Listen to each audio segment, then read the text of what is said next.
ദൈവനാമം മഹത്വപ്പെടുമാറാകട്ടെ. പ്രിയരെ, ഒരിക്കൽ നാം പ്രാർത്ഥനയിൽ തീ പോലെ ജ്വലിച്ചവരായിരുന്നു. വചനം ധ്യാനിക്കാൻ വിശപ്പുണ്ടായിരുന്നു. ദൈവസന്നിധിയിൽ കണ്ണുനീരോടെ നിന്ന ദിവസങ്ങളുണ്ടായിരുന്നു. ദൈവത്തിനായി തീഷ്ണതയോടെ ഓടിയ കാലങ്ങളുണ്ടായിരുന്നു. എന്നാൽ ഇന്ന് നമ്മുടെ അവസ്ഥ എന്താണ്? ലോകത്തിന്റെ തിരക്കുകളും സൗകര്യങ്ങളും ആത്മവിശ്വാസവും നമ്മുടെ ആത്മീയ തീഷ്ണതയെ കെടുത്തിക്കളഞ്ഞുവോ? വെളിപ്പാട് പുസ്തകം 3:15-16 കർത്താവ് ഇപ്രകാരം പറയുന്നു: ഞാൻ നിന്റെ പ്രവൃത്തികളെ അറിയുന്നു. നീ ശീതവാനുമല്ല ഉഷ്ണവാനുമല്ല. ശീതവാനോ ഉഷ്ണവാനോ ആയിരുന്നുവെങ്കിൽ കൊള്ളായിരുന്നു. ഇങ്ങനെ നീ ശീതവാനുമല്ല ഉഷ്ണവാനുമല്ല, ശീതോഷ്ണവാനായതിനാൽ നിന്നെ എന്റെ വായിൽ നിന്ന് ഉമിണ്ണു കളയും.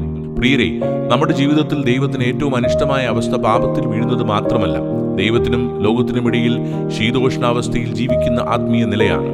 സഭയിൽ വിശ്വാസിയെപ്പോലെ, പുറത്ത് ലോകത്തിന്റെ മനുഷ്യനെ പോലെ. പ്രാർത്ഥനയുണ്ട്, പക്ഷെ സമർപ്പണമില്ല. ആരാധനയുണ്ട്, പക്ഷെ വിശുദ്ധിയില്ല. ദൈവത്തെ പൂർണ്ണമായി വിട്ടിട്ടുമില്ല, ലോകത്തിൽ നിന്ന് പൂർണ്ണമായി അകന്നിട്ടുമില്ല.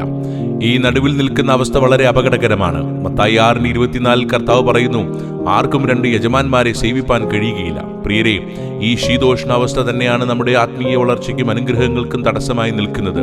തിരഞ്ഞെടുക്കപ്പെട്ട ദൈവമക്കളായ നാം അഭിവൃദ്ധി പ്രാപിക്കണമെങ്കിൽ, ആത്മീയ ഉന്നതി പ്രാപിക്കണമെങ്കിൽ, ലോകത്തിന്റെ പ്രിയങ്ങളിൽ നിന്ന് പൂർണ്ണമായി അകന്ന് ഉഷ്ണമുള്ളവരായി മാറണം. കർത്താവിന് വേണ്ടി തീഷ്ണതയോടെ ജീവിക്കണം.